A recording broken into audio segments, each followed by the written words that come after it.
Hello, everybody. Welcome to today's webinar brought to you by Bursa Malaysia and managed by our company LifeChamp. Our webinar title today is Understanding the Basics of Construction Sector. My name is Shen Chu. I'm the moderator for this webinar. Now, how many of you find that the construction sector is really hard for you to grasp? Okay, if you are like me, okay, type 1, okay, in the chat box and let me know. If you really find construction sector not easy for you to understand, right? The construction sector is very vital to the economy.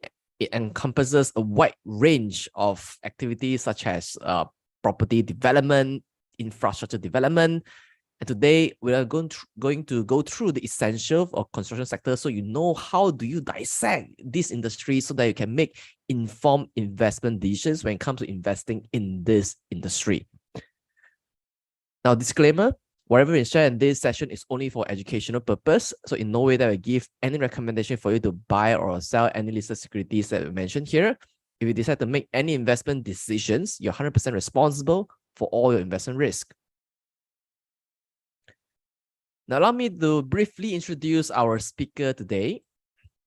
He first indulged himself in the SME financing industry after finishing his diploma in finance and investment in Tak University College. He was formerly the Risk and Compliance Officer with Rakuten Trade and also a dealer representative with TA Securities. To date, he has just passed a 7 years mark in the capital market as an investor himself, where he also had the opportunity to run the financial blog One to Invest with over 60,000 followers since 2019. He had hosted close to 50 interviews with public listed companies in Bursa Malaysia, as well as NASDAQ, and had been featured on Xinjiu, Nanyang, China Press, D+ FM, and Caijing. Currently, he is also a SGX Academy speaker. So he's none other than Mr. Max Tan. So Max, how are you today? Hi Shane, hi everyone. I'm good. Hope very nice to see you guys tonight, and I hope the session will be fun for everyone here. So how are you doing, Shane? Yeah, I'm fine as well. So without further ado, let's learn from you, and I will stop sharing my screen. Thank you. So one moment, guys. Let me quickly share my screen for a bit.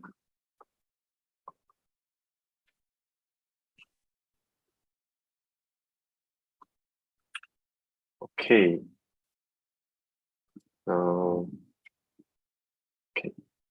Okay. Good evening, ladies and gentlemen, and the fellow investors here, and welcome to our sharing session tonight with the topic of understanding the basics of the construction sector. So once again, thank you, Shane, and everyone here for having me today. And I sincerely hope that the session today will be helpful for all of you throughout your investment journey, right? But before we really begin, I think it's very important that I make again another disclaimer to clarify on the contents that will be shared today. Firstly, personally, I do not carry any CMSR license to provide you any investment advice. And please be informed, all the information shared today is only for educational and study purposes only, and it should not constitute as any form of a buy, sell, hold recommendation, especially when we talk about some of the specific companies later on. I know some of you are excited about the recent share price performance of some of the construction companies.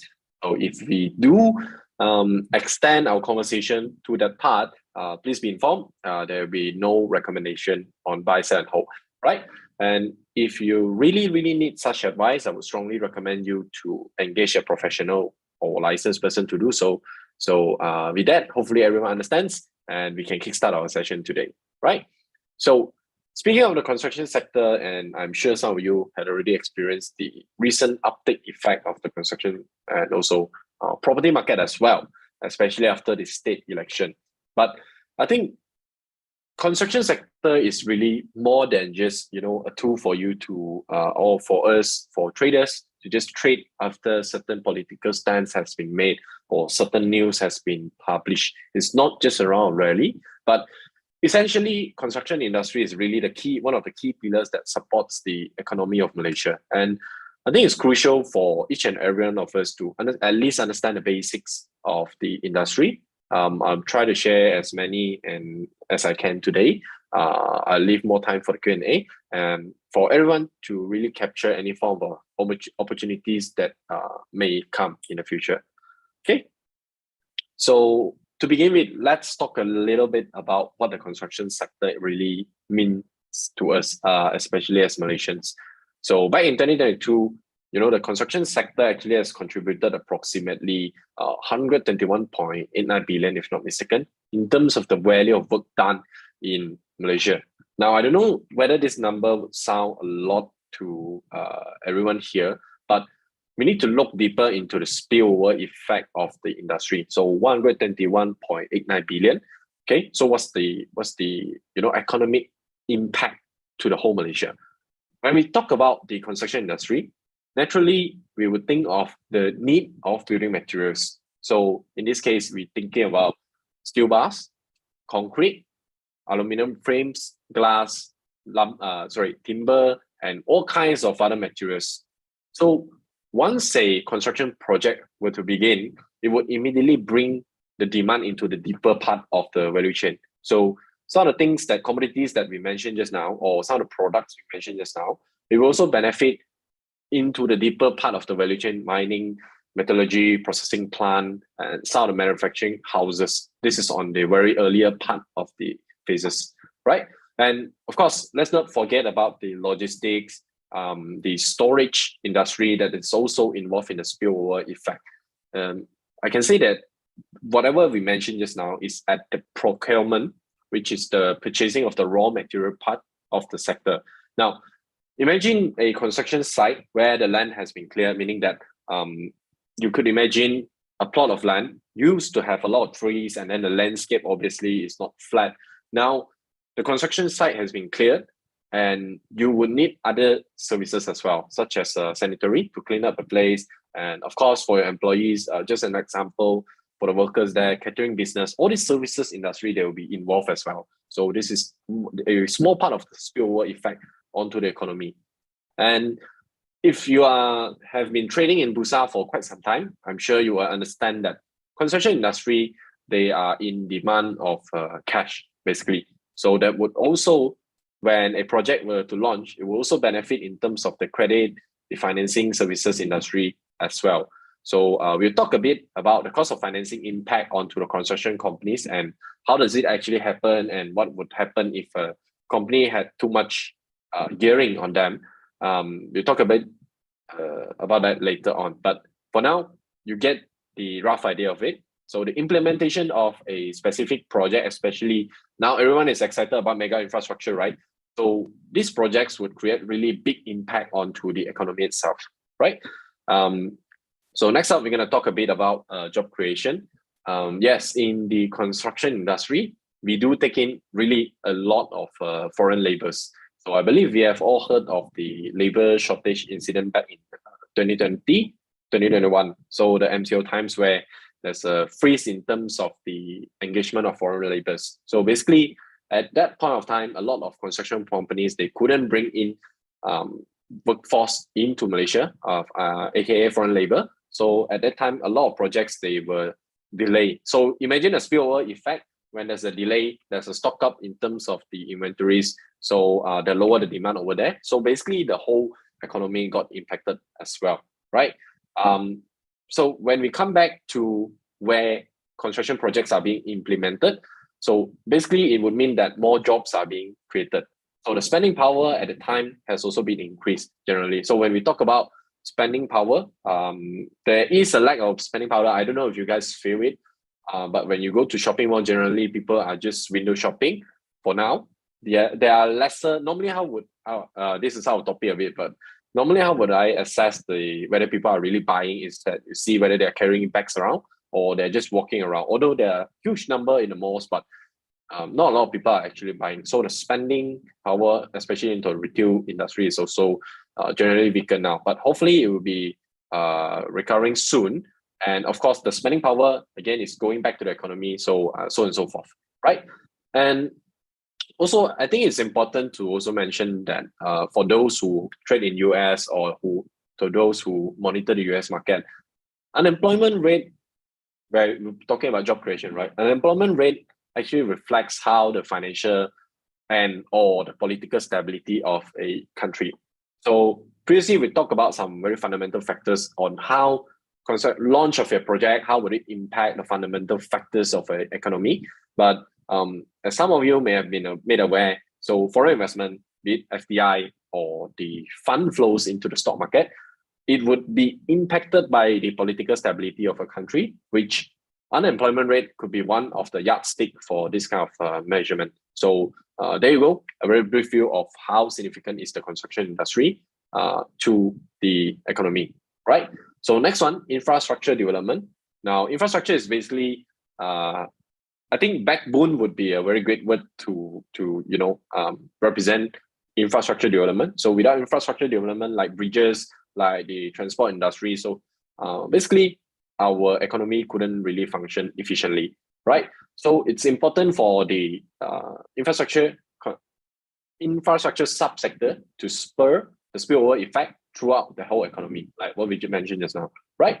So with that, I hope everyone get a rough idea how important is construction industry. It's not just something that we trade, but it's also vital, to say the least, to our economy. So let's talk a bit about the sector outlook instead.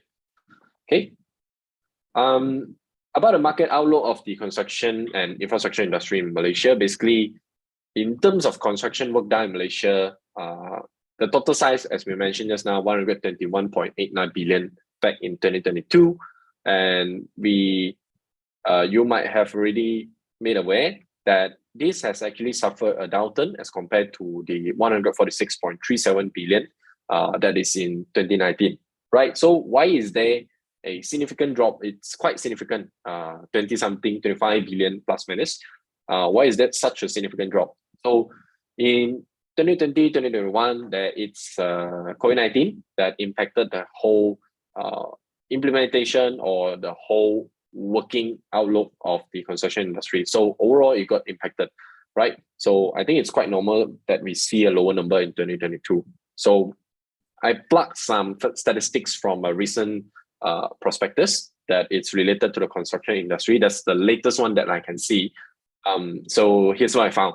So economy and fiscal outlook and the federal government revenue estimates that 2023, published by MOF back in 2023, the construction growth is expected to experience a 6.10% increase in 2023. Hopefully that will be real. So coupled with the recent excitement in the, especially in the Johor part of things. So hopefully that will materialize and we will see more excitement coming into the construction industry. So where does the 6.10% increase coming from? It will include the civil engineering, residential buildings, non-residential like hospital. Perhaps we are talking about the some warehouses, so some schools, some universities, and of course, last but not least, the mega infrastructure projects, ECRL, T3, and 5G cellular network rollout. Okay, that was also included in it as well. So I know everyone here might be, if you're traded recently, so definitely you'll be excited about the the price running with a few stock running very strongly, company name with I and E, but I might not be able to comment on them individually because what is rumor, I think it stays rumor. And what I can only say is that rumors, they would spike the share price, but normally when the news really came out, when it materialized, normally the share price would, there will be profit-taking activities. So you're trading actively, be really careful and make sure your trading strategy is in place. So if you have time by the end of the session, we really discuss a bit about the trading strategy instead, right? But I think on a very broad-based sense, construction companies with infrastructure exposure is definitely looking to be benefited from the newer projects, right? I think HSR is also one of the interesting ones. Continuation of the Pan Borneo is also one. And interestingly, without the newer projects coming in, the statistics that we have in Q2 2023 has already seen an 8.1% increase on year-on-year basis in terms of the, again, value of work done. as compared to a year before, according to the OSM. So yeah, we're definitely looking at a better outlook in 2023 now, right?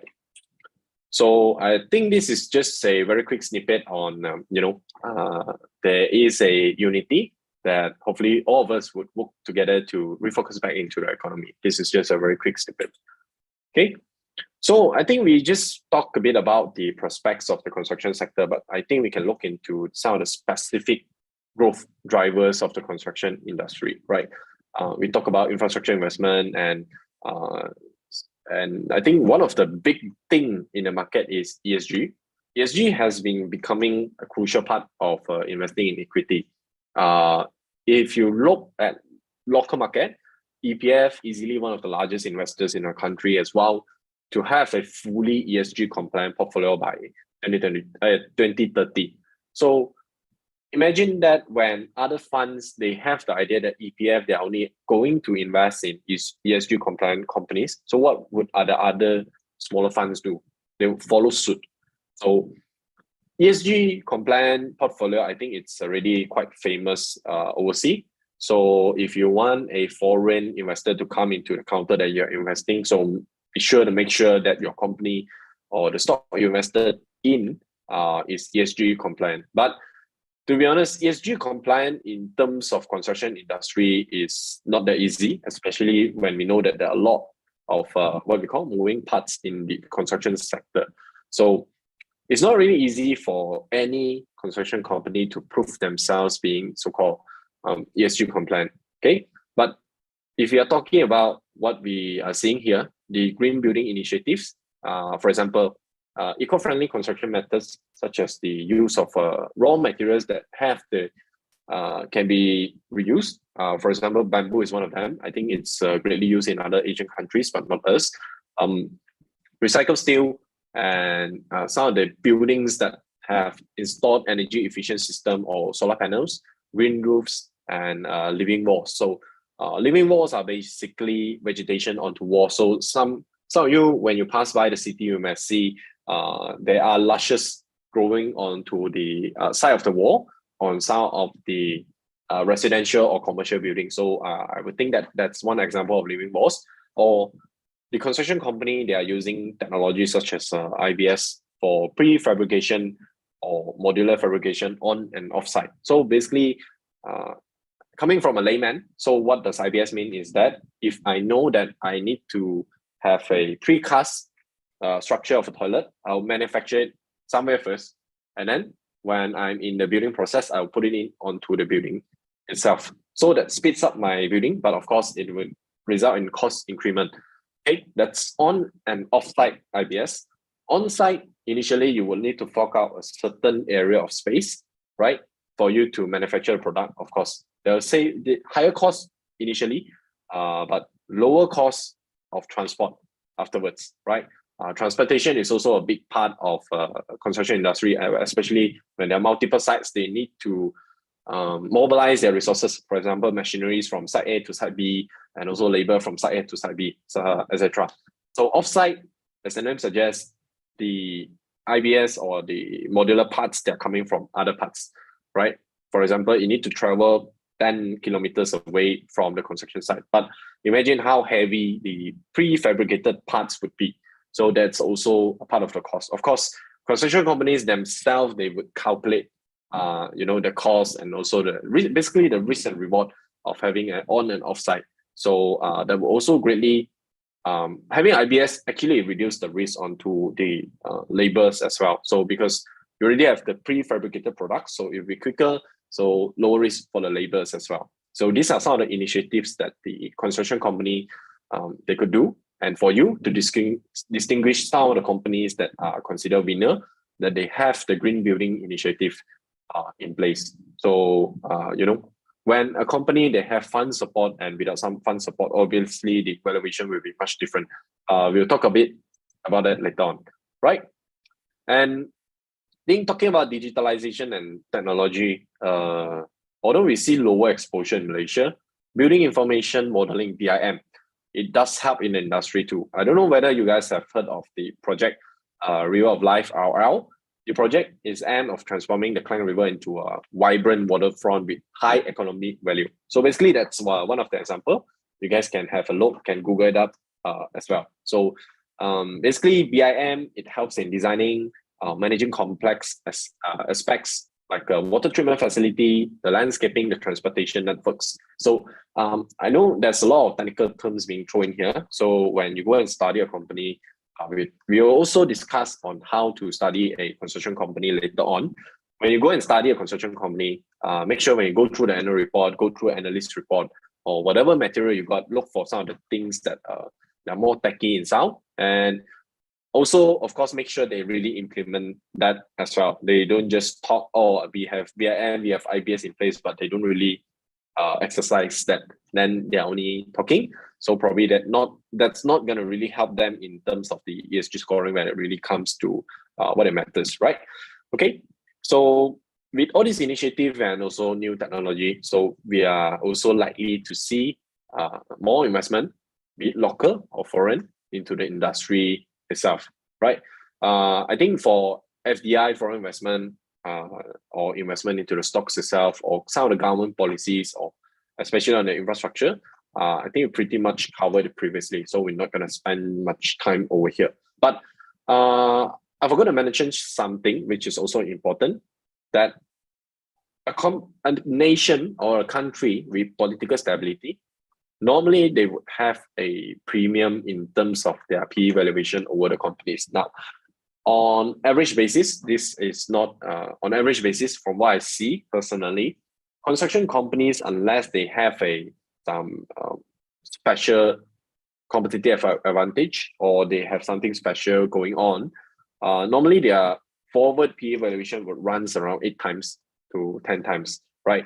So as we are going to more stable politically wise, so hopefully we would see PE enhancement in terms of the construction sector as a whole. So how does it work? For example, if you are buying a company with a PE of 10, construction company, without the company having a growth in terms of their earnings, let's say there's a 10% increase in PE valuation because the country political policies are in place, everything is stable. Naturally, when PE from 10 go to 11%, your share price has already gone up by 10%. So you see how the PE valuation factor actually affects your investment as well, right? But with all these positive parts being mentioned, I think I also need to remind everyone that minimum wages, recently the increase of minimum wages does have a very, I think it would be a substantial increase in terms of cost, especially for those who have a lot of labor. The increase of minimum wages really does impact the construction industry as a whole, as some of the pass-on costs and also new projects that they are going for. And I think this is something that we need to wait for it to sunk into the accounts, and it's something that we cannot avoid at all, right? So this is another snippet, and we already mentioned some of the things over here. What I missed out is probably the Klang Valley double track KVDT phase 2 and LT3 ECRL 5G infrastructure development. These are the things that has been running that hopefully, fingers crossed, will be contributing positively into the construction industry, especially in 2023. I think we are left with Q3 ending and also Q4. So hopefully 2024 things will be even brighter, right? Now, if you go through the registration page, I think we have a quite controversial discussion where is construction industry a cyclical industry? Yes or no? If you think it is a cyclical industry, you can comment on 1. And if you think it is indeed not a cyclical industry, you may comment on 2. Now, there are no right or wrong answer. I'll explain later a bit why. It's important that we have a deeper understanding on why there's a perception on it's cyclical and why it is not. Okay, so we move into the next slide. Okay, now sorry, I think some of you have already commented whether it's a cyclical or non-cyclical. But generally speaking, the construction industry indeed it is quite cyclical, but with a twist. Let me explain that later. So why it is cyclical? First, we talk about why is this cyclical, why the market perceive or understand it as a cyclical. So one of the obvious one will be when there's economic growth or when there's an economic recession. So these periods of time, economic growth, economic recession, we talk about economic growth first. Economic growth, we will easily see increased demand for residential, commercial, of course, infrastructure projects, and vice versa. When there's a recession, of course, there will be a decrease in demand. Everybody want to keep cash. Everybody want to be more conservative, right? And where there is a economic downturn, construction activities, they would decline. Everyone are more conservative. So, but now, interestingly, we are seeing a slight contradicting situation on residential side, which is the place you and I live, right? Our home. There is indeed a slowdown in terms of demand. I've talked to a couple of property agents recently. Sales in July and August specifically is a bit slowing down. So if you have property counter, you might have to, be more aware on that. So why is that happening? Is probably because of the spending power, overall economy outlook, right? There is a slowdown in terms of residential coming from the seller, which are the property agents. If you're a property agent, feel free to comment what you're feeling now. Are your sales good? Are your sales not good at the moment? Feel free to, discuss. But for non-residential, interestingly, especially for industrial use properties, we're talking about warehouse, we're talking about industrial buildings, the overhang data is quite low and the demand is still strong, especially on warehouses. And as we mentioned just now, infrastructure projects are still being continuously rolled out. So, and a broad-based basis, again, the whole construction industry together. I have a discussion with a construction company, one of the management of the construction company. What they mentioned is the prices of raw material, as we mentioned just now, the steel bars, the glass, the aluminiums, they actually been normalizing. But some of the contracts that they receive are still based on the higher price of the raw materials. So you can you see there's a margin, additional margin for that. Speaking of raw material, apart from cement, actually I think cement is still on.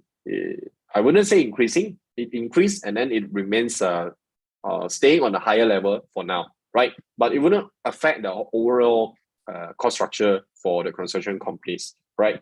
Cement is one part of it, but it also depends on what the company actually does. For example, piling company, Bopal, they would require steel bar and also the cement to pour to solidify the piling.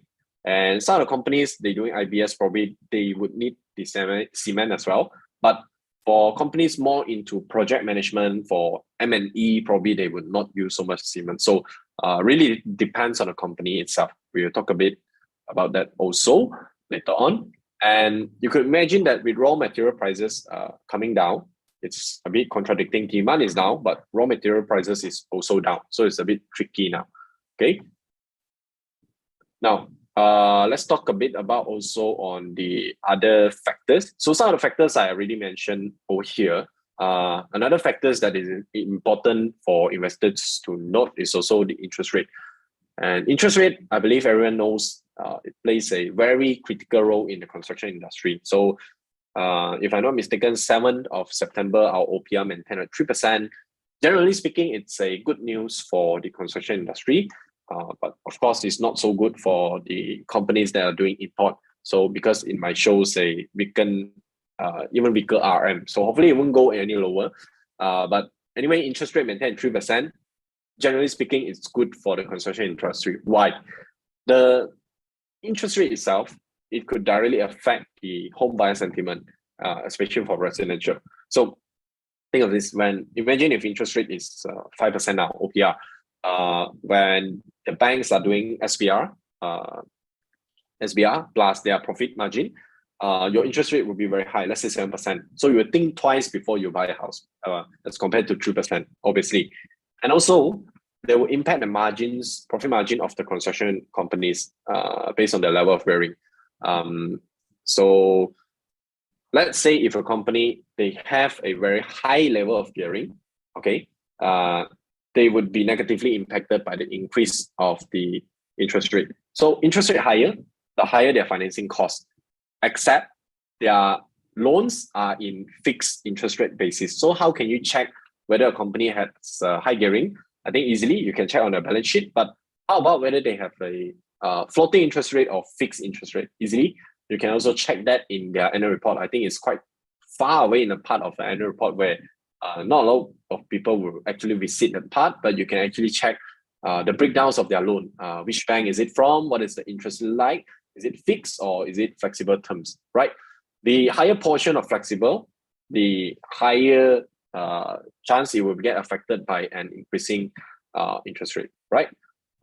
So I think generally speaking, we can conclude that the construction industry is cyclical in terms of sentiment and also share price. It's basically two same things. So why do I only mention sentiment and share price but not fundamental? Okay, we'll move that into the next slide.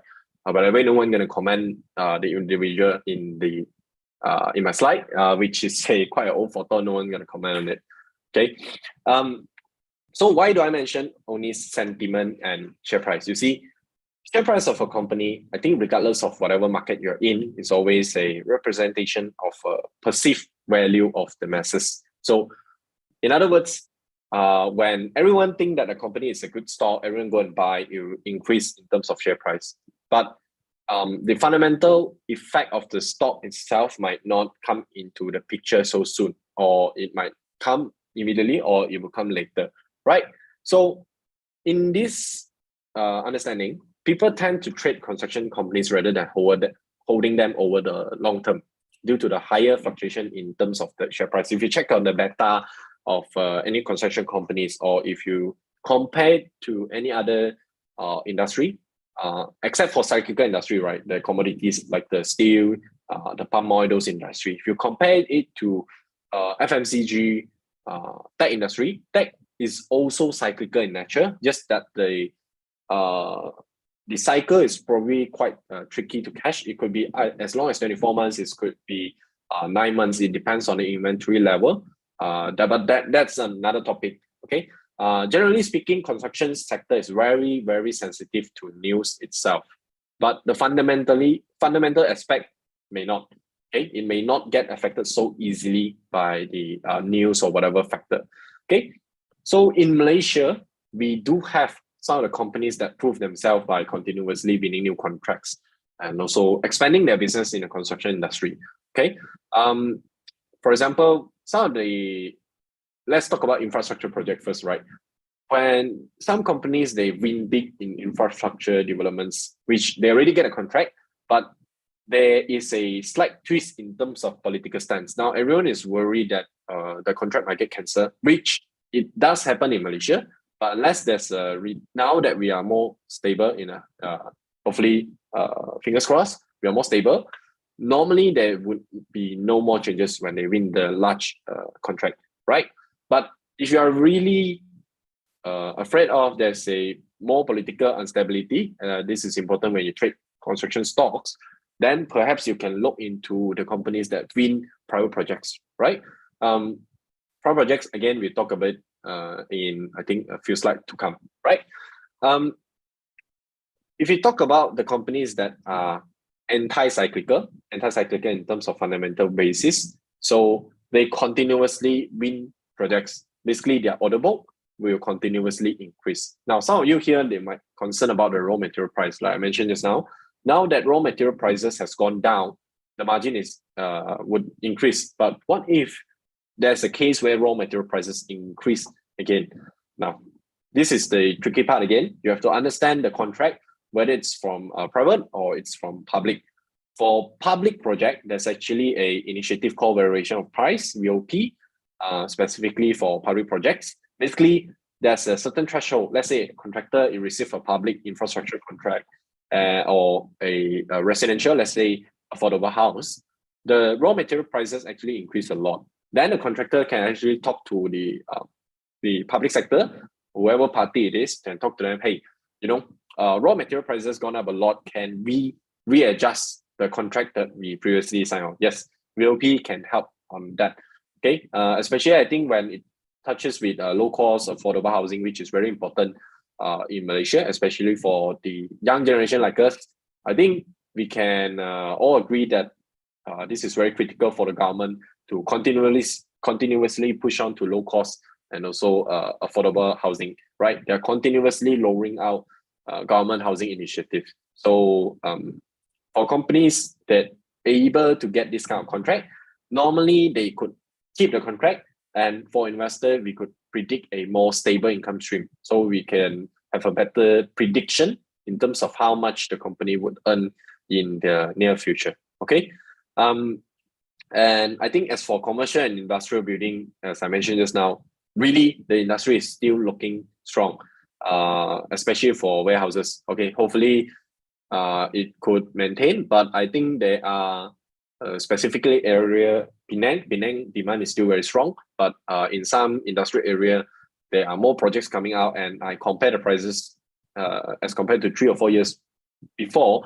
I think that's a 20 to 30% increase, but that's on one specific area. I think warehouses, if you are in the industry, you can comment as well whether it's still strong. This is what we observe in the market so far.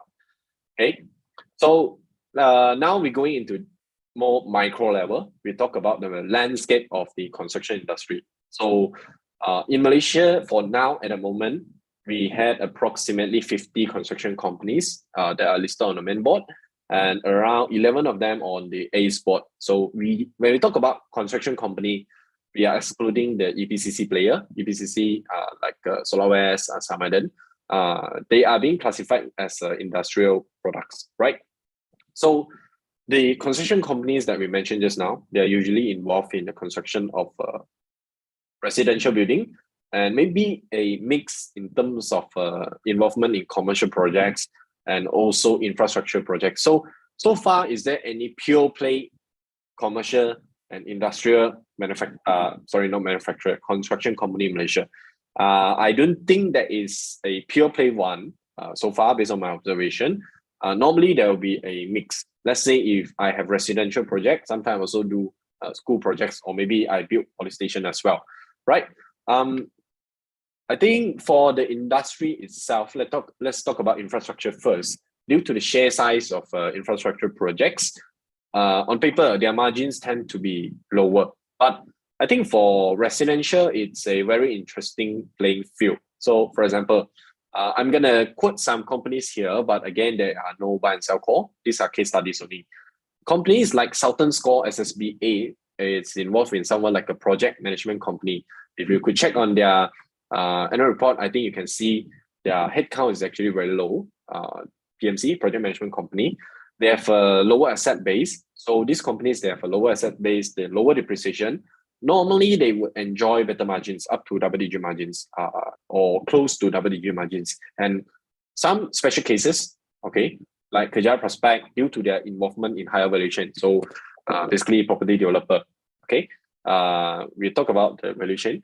Their margins is normally also higher. So property developers' margin normally is anywhere between 15 to 20. And construction companies, we are talking anywhere between 2 to 5%. So when a company that is under the categorization of construction company, make sure to look into their quarterly report, see whether they have other businesses that have a higher margin. So you see normal 2.2 to 5%. When you see a 10% margin construction company, definitely you get interested and excited. But again, make sure to double check if they have other higher margin business in their books, right? And another very interesting company that just got listed exactly in 2023 January, Westland Berhad. I think due to their model is a bit different. They're doing design build. So what does design build means? So basically, normally how it works is that there is someone who draws the design for the developer. The developer will, okay, this design is okay. Then it will pass on to the contractor. Contractor go and build.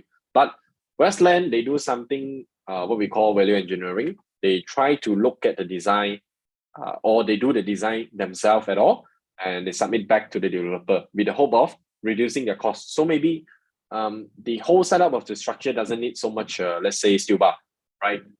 Then they could say, okay, I have you save the steel bar, but I demand a higher margin. So if you look at the recent performance of Westland, I think their margins are pretty good. So these are some of the companies, interesting cases, and I wouldn't say abnormal, but interesting cases that are not standing at 2 to 5% margin. Okay, so back to our discussion, cyclical basis.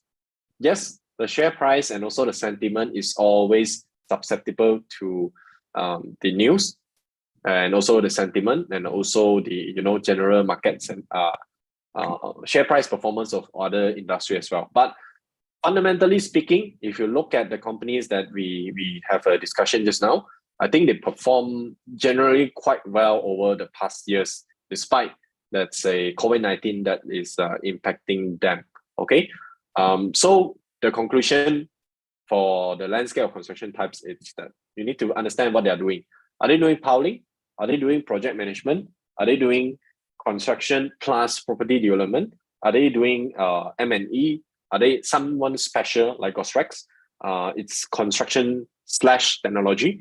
They are doing what we call the layman term.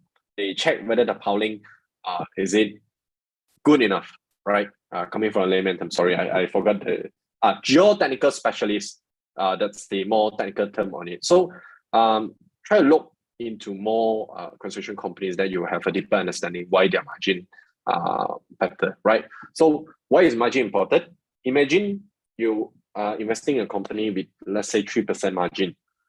When there's a increase in terms of the raw material prices, let's say 3%, what if their client refused to accept the transfer of price, right? I'm a private property developer. I give you this contract, and now the steel prices increase. You are looking to me to discuss about restructuring the contract because you couldn't bear the cost, you could be in a loss. But I couldn't care less, maybe. And I say, you sign the contract, you were the one that tender this, this proposal to me. So I'm going to take this. So with 3% margin, there will be lesser margin of error itself for the construction company. Okay. So we will talk about something. Everyone look at the news, you will see that order book. Always, if you look at the headlines of some of the news, XXS companies secure a substantial order book of a value of X. But in fact, what does order book means? So in very, very simpler terms, it's basically a contract that has been won by a company, and it represents the value of work that will be delivered over a period of time. Okay, for example, company A won a contract with a value of 100 million. The project will be completed within a year. So what does that mean? When the moment the project starts, in that 1 year period, it's likely that the company will recognize 100 million in revenue over a period of time. So that's what you should understand the order book is. How long the order book lasts and what is the value. But of course, it's not always proportional, like let's say 100 million, 25 million this quarter, 25 next, 25 subsequently, and 25 on the fourth quarter. No, it depends on the progress billing of the company, which progress billing is also quite complex, which let's see if we can have some time to discuss about it today. Okay, so why we as investors why is it so important for us to look at the order book? While understanding the construction projects we talked about already, infrastructure like building, they involved with Pan Borneo, involved with MRT3, involved in HSR maybe. So when they're in that kind of projects, you know that possibly their margin is not going to be too high, right? If they're in industrial, there is a possibility that the turnaround, let's say 2-story industrial building, you could understand the turnaround time would be shorter, but maybe the value is lower.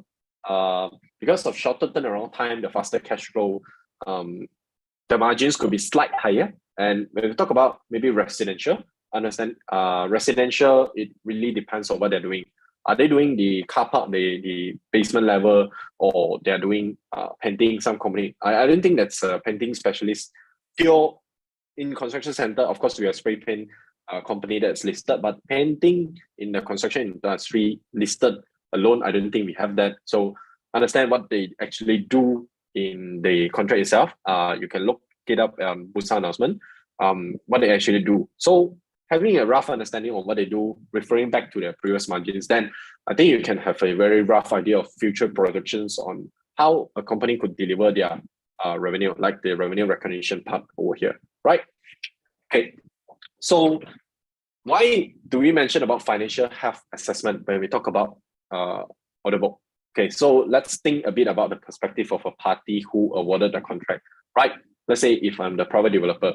So would you want a company with solid financial help? They have a strong capability to execute and carry out your project, or someone probably they are not so reputable, but they come to you at a lower price, but possibly problematic. Okay, most of the time for reputable developers, I don't want to discuss about smaller developers, perhaps they have cost constraint. Then I don't know about it. Let's talk about residential property developers. Basically, to them, time is money. Time is really money. Even if they're able to sell all the properties now, again, basically, the residential market has been slowed down for a little bit now. Even if they're able to sell all the properties, but as long as the construction property, the progress is slow, they might not be able to claim the money as per the requirements set by the Housing Development Act, or what we call HDA. Okay, developers, they can only claim the money paid by the home buyers when the project hit a certain milestone. For example, the foundation has been completed, or the structural frame of a construction project has been completed, or certain milestone. Let's say the infrastructure work, the road, the what we call water tanki, things like that, right? So it's very unlikely for them to handpick contractor with weaker capabilities to carry out the construction projects. So when a company they get a contract, it's likely that the developer has already assessed their financial muster and also their historical track record. Okay, so in some way, companies that consistently win contracts, somewhat already proving their own capability. They've already done a certain level of financial health assessment for you. But there's a twist. Even though a company is able to win over big contracts, be careful on the issue of over-reliant on a single large project. Okay, imagine this. If your order book is 1 billion, but 900 million of it is reliant on one single project.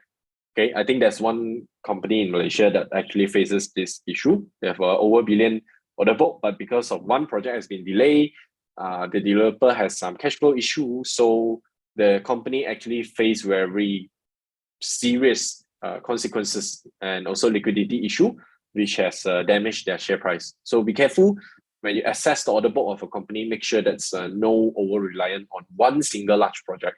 It's best if they could dissect it. I don't think that's a perfect scenario where that's 20%, 5 projects, 20%, 20%, 20%, but at least it's not 99% or 90% on one single project itself. So be really careful because it really happens. There's one case study specifically that has this issue, and another one actually went into PN17. Or the company used to be a Pounding company. Those who has been in the market long enough probably know about the company. Okay, and let's talk about the risk management. So let's say company A, they have a contract value of 300 million over a span of 3 years, but their previous projects that they received is probably smaller than that size. Let's say they only doing 10, 20 million projects. Suddenly they get a 300 million value. So there's also another risk in terms of the execution of the contract. Imagine if they couldn't execute the contract correctly, then they will be faced by serious consequences, material litigation. Basically, they got sued and also things like that. So be sure to have a risk assessment over to the order book that they receive for the company. Okay, and I think generally speaking, the accounting for the construction industry is very, very complex. This is not from me, from some accountant that I know personally. It's really complex. I don't think we have enough information to assess that. Okay, especially where this is another technical term that I hope to share today. Progress billing. It's similar to what we mentioned about HDA, Housing Development Act.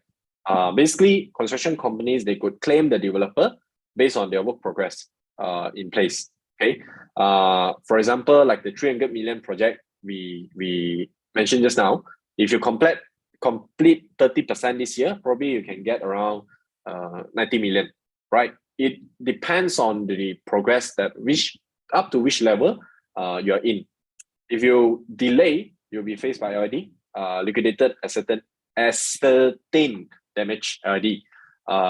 Then the recognition of the order book itself, although when you see initially it's 3 years, if they delay, so probably the revenue recognition could be 4 years.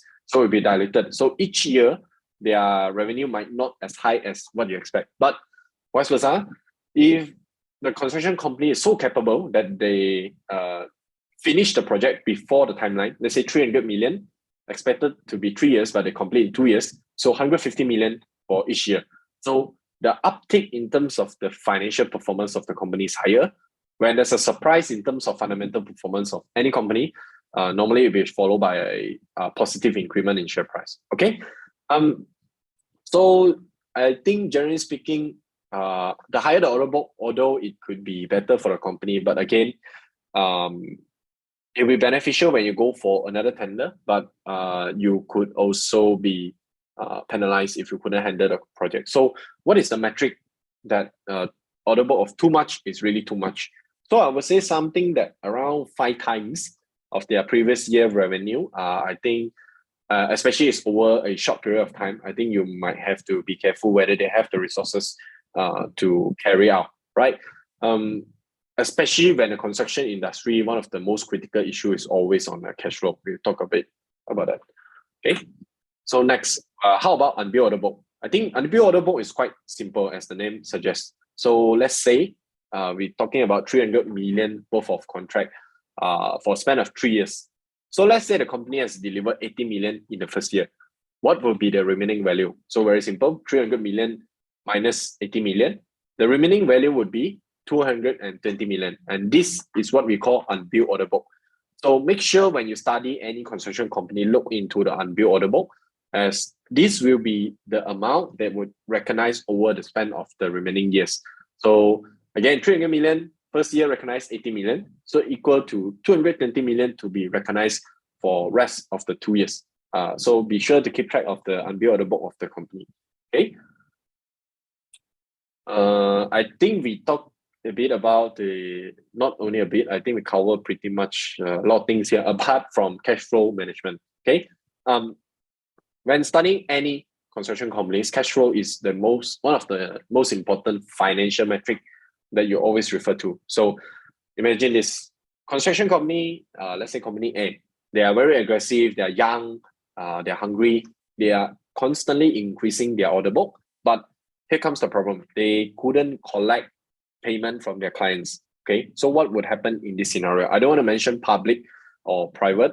They couldn't collect. I think it's a very sensitive topic, but generally speaking, they wouldn't have a lot of problem collecting back from the public sector. But private sector, perhaps you need to look into who are their clients. Let's say if the client itself is another listed entity, but with very tight cash flow.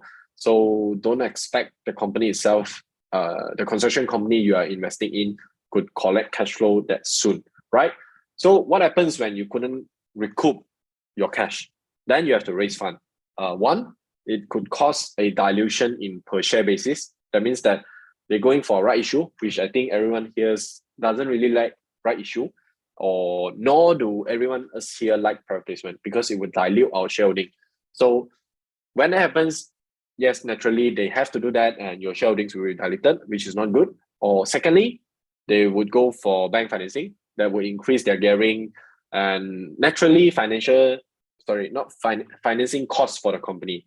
Financing costs higher, lower margin for the company. So probably there will be an impact on the valuation as well, as when people see your gearing is getting higher and higher, they might be more careful. So when there is a what we call risk discount onto the valuation, naturally it will be lower. So watch out on the cash flow management. So as a rule of thumb, I would normally refer to at least half-year cash flow or 3 quarters worth of cash flow performance of a company to see whether they are able to recollect the money, right? I think for those who do business in Malaysia, I think 90, 120 days is quite standard. Excuse me. But some cases we could go up to 180 days. So that's the reason why we look at a half-yearly basis at least, right? So 1 quarter, you do not have positive cash flow, that's fine. 2 quarters, okay, there might be some issue in recollection. Your client might have some minor issue, but 3 quarters and 4 quarters, you have a negative cash flow, then definitely be very careful with the construction company itself, right? Cash flow is very important. You don't want your shareholding get diluted, or you do not want the gearing to keep going up that could damage your profit margins, right? And this is a bit slight technical, but I hope it helps. And if you look at the balance sheet and cash flow statement of any construction companies, it's likely that you will notice that something called contract asset, contract liability. So what is this? In very layman term, understanding for me, contract asset is something that company have done, but they have not received payment. Okay, for example, I've done this part, but my client, the developer, is in the process of verifying whether the work I have done is really done, or I am just wanted to claim it. Let's say 1 or 2% is not completed yet. So then in financial recognition, when the close of a 3 period, let's say January, February, March, I received the money in April, and I submit the claim on March. So there could be a negative impact short-term basis on my cash flow statement, and it would be a contract asset. Then contract liability, I think it's terbalik. So it's an advance payment by your client on work that has yet to be done. Normally, that would not happen in the construction sector, perhaps in other sector, like say manufacturing sector, where your client have a deposit 30% to you, then there could be a contract liability, right? That will result in an inflow of cash to your cash flow statement. But normally, construction sector will see contract assets instead. Okay, so over the long term, be very careful on whether the company is generating positive operating cash flow, and are they proportionate to their profit before tax level. When I mention proportionate, it could be anywhere 50 to 70%. I think that's the bare minimum that I can accept. Okay, and next, I think we are into the tender book. So generally speaking, in the construction industry, we have two types of way that a company could receive a contract. The first one being directly award. Let's say company A has been working with company B for past 20 years. So let's say company A is the developer, company B is the contractor. So today, the developer had a new project, has a new land bank. They are going to launch a new residential project. So they straight away award the project to company B itself.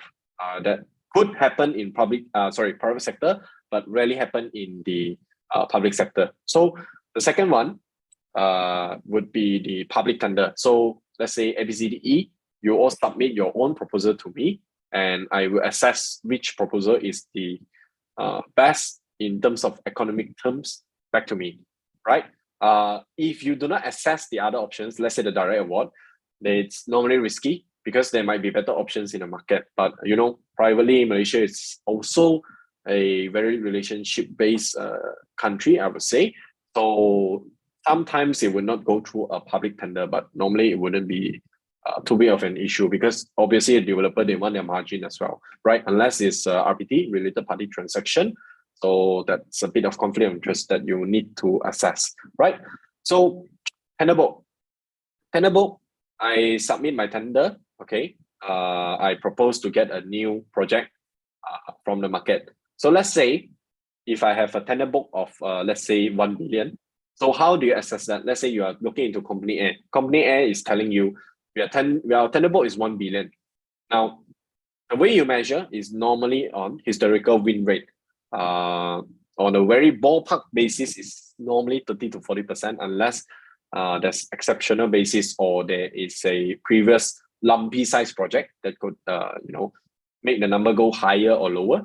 So normally you need to calculate the tender book times the success rate. Let's say 1 billion, previously their success rate is somewhere around 30%. So the pipeline of projects that could come into the company or projected future order book could be around 300 million plus minus. So you know that at least the company is continuously doing something. They wouldn't be, let's say 500 million to be completed in 2024. After 2024, they have no work left. Then I wouldn't have any revenue or profit to factor into my accounts. So that's where the tender book comes in. Okay. Okay, this is a bit technical, honestly. Project specifications, the drawing and plans, like the company I mentioned just now, sometimes they submit their own design to them. And of course, they site visit, but I think it's a bit too technical for us, right? So for the benefit to those who are new to the industry, so basically in Malaysia, apart from the public side, is more towards the private side. Developers, normally they would conceptualize the whole project. Then they go for land acquisition. So land acquisition could be in cash, could be on a JV basis. So let's say this developer, they discuss with the landowner, let's say the whole GDV, gross development value of the project is 1 billion. So I will give you 15% upon the completion or whatever terms they discuss. They acquire land, then they go for financing to pay for the land or pay for the early payment to the contractor and contracting. Then of course they are involved in the marketing and sales. They could do it themselves or they can engage a third party. So contractor, what they do, project execution is basically the most crucial part in terms of whatever there are the things over here. So quality control, one of the big thing, I think quality control could really impact the reputation of the developer. Sometimes you always say that ex-developer, their workmanship is not so good, but sometimes it's the issue of the contractor that they pick. Okay, so quality control, it would lies the responsibility is also on the developer itself as well, right? I think that would be the very brief understanding of the construction industry in Malaysia. I try to cover some of the more rarely mentioned things that I see in the market. So hopefully that helps you. And let me share a bit of extra things here before I move into the Q&A part. So a lot of you here might think, how do we really study? How do we really start to get the information of any construction companies? I think a really good way, if you do not have a lot of time, to study analyst report, where licensed analysts, they would normally have access to the management of the company. So they are able to capture the latest order book, tender book. Maybe if there is a forecast, then there's a forecast of the company. They will also tell you what's the gearing of the company, what's the risk associated with them. Let's say failure to carry out a project or increase in terms of the interest rate could impact the margins, things like that. So it would speed up your process of studying any company, or you can go the long way, which give you a deeper understanding. That is to go through their annual report. If the company is newly listed, best is to go through their prospectus. Okay, and generally speaking, construction industry past performance is okay. For any other industry, I think yes, it's an important indicator, but might not be as significant as we are always looking forward in terms of construction industry. There's remember we mentioned about order book just now. So it's more important to understand, number one, what is the future pipeline of projects that you get? Number two, how quick they can recognize it. Number three, can they carry out the projects based on the resources they have? Whether the contract size they receive is realistic. Again, so again, trick question: should you hold any construction companies over the long term, or should you trade it? I don't think I'm licensed for investment advice, but coming from personal experience, I think seasoned traders could definitely benefit from the volatility of the construction sector. And over the long term, if you really want to invest in any construction companies, I think companies that give you a good dividend yield and consistently having a stable increase of order book and their ability to carry out is not an issue. One way to measure is that they do not receive any material litigation or LAD before. That's a very, very good, I would say, green light on the company. No LAD, no material litigation, strong cash flow, strong dividend yield. These are the things that I would look for if I were to hold for the long term. Otherwise, if you are just, if you're looking at a company without dividend yield, construction company without dividend yield, basically you're still looking for capital gain. And it is not easy for any investor to time the entry and exit because it's very volatile based on news. It's very sensitive. Okay, so with that, I think I'll leave the remaining of the time for the Q&A session. I'll pass it back to you, Shane. Thank you so much, Max, for doing a wonderful session on the basics of the construction sector. So if you have any question to ask our speaker today, Max, please write your question in the Q&A box, okay? Don't write them in the chat box, write them in the Q&A box.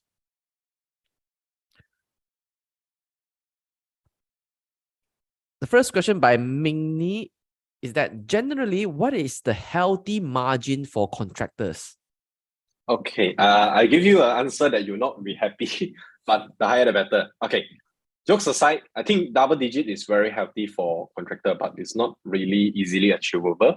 But I think 8% is quite good as well. 8% consistently, 8 to 9%.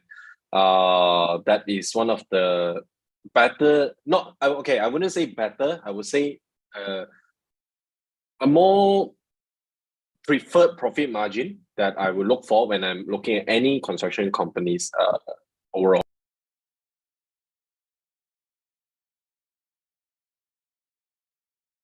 All right, thank you so much, Max.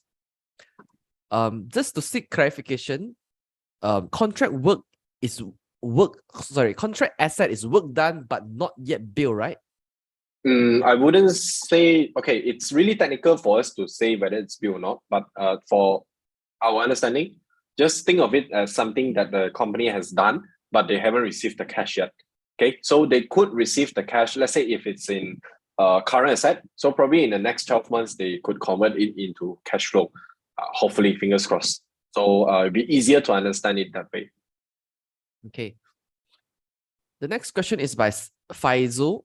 How do we screen for a good fundamental construction company? Okay, when we talking about screen, I presume you are using some particular tools. If the tool allow, try to screen for 3 years continuously revenue growth and profit after tax growth. I know the earnings and recognition of revenue and profit for construction company is not that stable, but perhaps you could screen whether they have at least, you could put 1%. That means that at least the company, you see over the past years, we're talking about 2023, 2022, and 2021. If a company is still able to have a positive growth over the past 3 years, definitely something special about this company. The management is doing a fantastic job. So that gives you a very good indicator. But if not, you have to do it a tough way. First way is to remove the companies with negative PE. I'm not saying they're not good, but if you're looking at a solid and more stable company, probably you want to look for company with more consistent profitability. That means that they do not have losses or they do not have impairment overall. So they wouldn't have negative PE. I think once you remove the negative PE part, we'll be left with much better candidates. So next up, try to look for the companies with better profit margin. I think that's also screenable. Generally speaking, 5% and above consistently over the past 3 to 5 years, that's something desirable. And if the company is just got listed and you couldn't find the statistics, you can look into their prospectus. But make sure to adjust off the one-off items, because property and not property. Construction industry, sometimes they have some one-off item. So be sure to adjust that as well. The next question is by Lucas. Is unbilled order book more important than the order book? I think they are equally important, but talking about calculating the future revenue and profit for the company, unbilled order book is definitely more important. Order book, sometimes we are measuring whether the company hit their internal target. Let's say company A, they have an internal target of getting 1 billion worth of contracts in this year.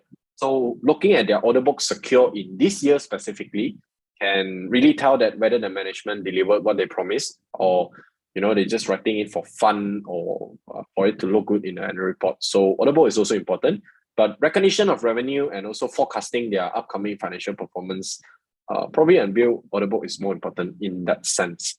Yeah. The next question is by Maslan. Usually, how long is a cycle for the construction sector?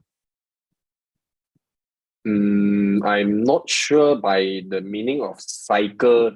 You mean the share price cycle or the fundamental performance of the company? So if you really want to have a correlation, you can look into the economy, GDP growth, or that's both. So let's talk about the overall financial performance of the company. I think if you want to take a very macro view, try to look at the overall GDP growth and also the whether there's a recession, there's a boom in the market.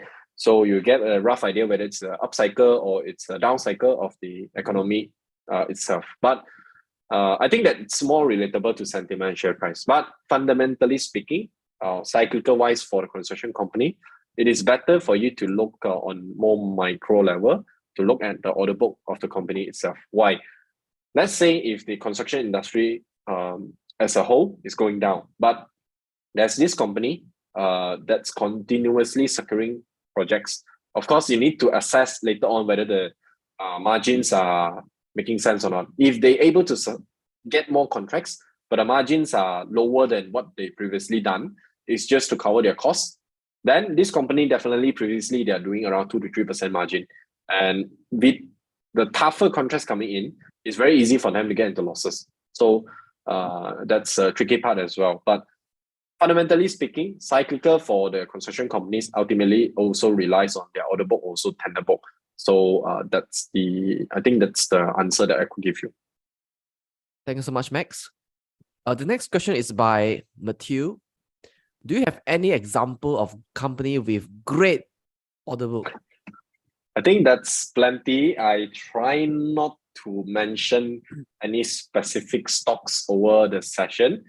I think one of our friends here already mentioned the company name. So if you want to locate the companies with a great order book, I think what I can say is try to look for order book in proportionate to their revenue instead of looking at the sheer size of the order book. Let's say 1 billion sounds big, but what if the company has been doing 2 billion in revenue for the past year? So that's not really huge for the company. But if a company is doing 300 million in revenue, but they have an order book of 1 billion, that pretty much secure their next 3 years worth of revenue already. Okay, normally that would be the case. So for the next 3 years, at least each year they could deliver around 300 something thousand into their books. So that I would consider the great order book around 3 times. But anything around 5 times, I would more than 5 times, I would be more conservative and really look into the contracts whether they have did they just raise fund to complete the project, or it's a mega size project, or this is a project that they could sub it out to other subcontractor. So, or the tenure is very long. Let's say it's 10 billion, but over the period of 10 years. So it's very subjective in that basis. All right. The next question is by Abdul Awang. What is your opinion on issues like labor shortage and also high material costs right now? I think labor shortage has pretty much been resolved. I don't hear contractors shouting about as the freeze of headcount and also the initiatives by some of the agency pekerjaan to actually sort of like refurbish people who are illegal now. Previously they are illegal to work in Malaysia. Now going through some particular agency pekerjaan, now they can work in Malaysia legally. And then, so they also stopped the, I wouldn't say the use of meaning of the word import, but getting more foreign laborers into Malaysia, that also helps for the construction industry. So the situation has actually less worse than 1 or 2 years back then. Okay. And in terms of raw material prices, if you look at the commodity prices, generally speaking, right, as already not as significant as what we see previously. Okay. Except for cement, as I mentioned just now, except for cement. Cement prices, I don't think is coming down. But for steel and other things, yes, recently it's coming back up a bit. But I think it's normalizing and it's much better than the peak times of COVID. It's normalizing already. So again, if you think of the companies that's just secure contracts in earlier of the year, okay, and they are having a lower cost of material at this moment of time, so definitely they could deliver better margins. So hopefully, material prices wouldn't go up that much in the near future. So to answer your question, labor shortage, I don't think it's much of an issue for construction industry. High material costs actually has been normalized in this year, especially starting from Q2. Thank you so much, Max. The next question is from Faisal Ahmad. Does Gamuda get order book from China worth 30 billion? I'm not sure if you're referring to the specific prime land in Vietnam. That I think is okay. Let me double check on that and come back to you. But I don't think the 30B is denominated in Ringgit Malaysia. Right. I think if you Google Gamuda and then you put in 30B contract secure, then you probably could see it. But whether it's in Ringgit or not, I think I really have to double check on that. All right. The next question is by Mingni. What do you think about the industrial or warehouses subsector? Will there be an overhang position with the rapid growth in these few years? For now, probably not. But when you see more and more, okay, normally this will be my indicator. The moment when I see a lot of contractors, they are announcing that, okay, we are venturing into warehouses, or a lot of developers, they are diversifying their business to venture into warehouses, then that is a red flag for me. Normally that I would think that the overhang is not far away, probably 1 or 2 years, or oversupply would happen soon. But for now, I think the situation is still okay.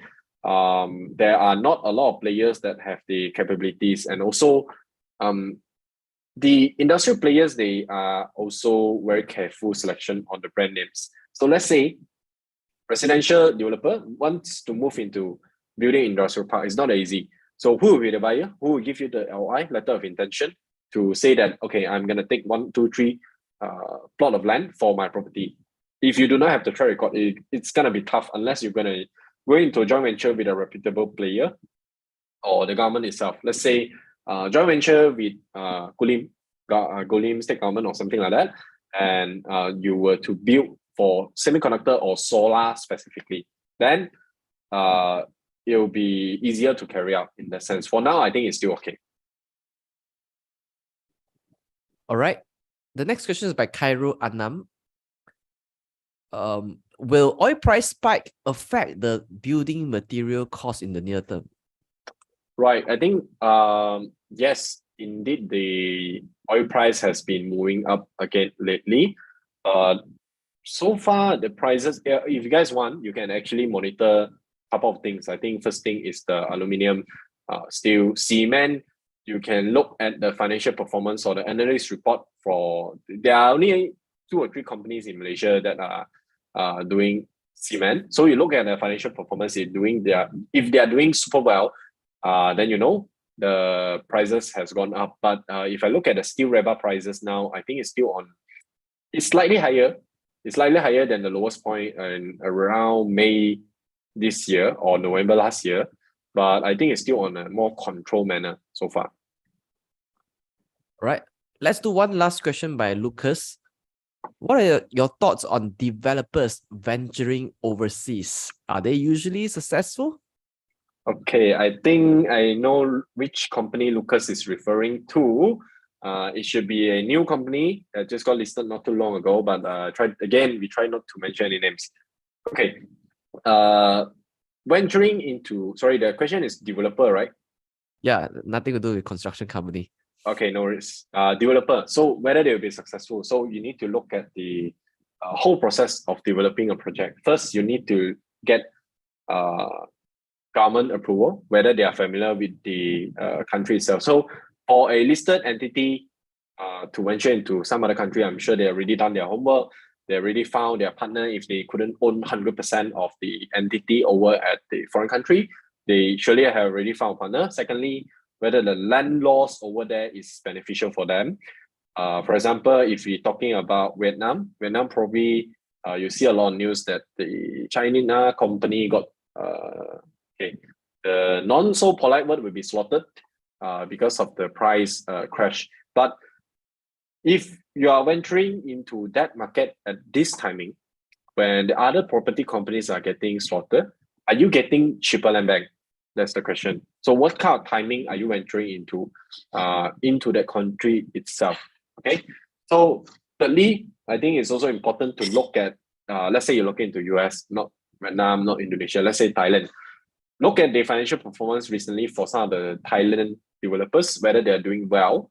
or they are actually suffering. If they are suffering, then it's probably not that easy for the company that goes in at this moment as well. So it's gonna be tough for them as well. Imagine local player has some issues on selling their properties. So a foreign player coming in, you have to deal with marketing, sales and marketing. You have to deal with the the local what do we call all this. You have to deal with how people interact with each other over there. It's not that easy, and how business work and how discussions happen over there, right? So marketing and sales, and also most importantly, local contractor. Who are you going to engage, or you're going to bring in your experienced contractor from your home country, or you have partners over there? Who are the partners? So there are lots of factors to consider. I would say that for us, of course, a lot of moving parts we can assess, right? So two things that we can assess. Number one, historical track record of the company, whether they're doing well in their home country or home country is not doing so well, so they're expanding into other countries to increase revenue stream. Number two, assess the property developers over at the country that you're looking into. If it's in US, look at the US performing US companies how are their performance. If you're in Vietnam, look at their performance is in Thailand, sorry. And the report might not be in English. If it's yes, then lucky for you. So have a look on how the developers are doing. And I think you have a pretty good measurement on it. Thank you so much, Max, for doing this session for us, the basics of the construction sector. So hope all of you here have gained enormous value learning from Max about this sector. So if you like the session, maybe you can type 2 in the chat box and let me know, all right, if you like the session. Okay, I would like to take the time to thank Shane and thank everyone for staying out while we are in 10 p.m. So thank you everyone for staying in so late. And I sincerely hope that the session helped you guys in understanding the construction companies. Yep. So ladies and gentlemen, you just heard from the founder of 12 Invest, Mr. Max Tan. Thank you.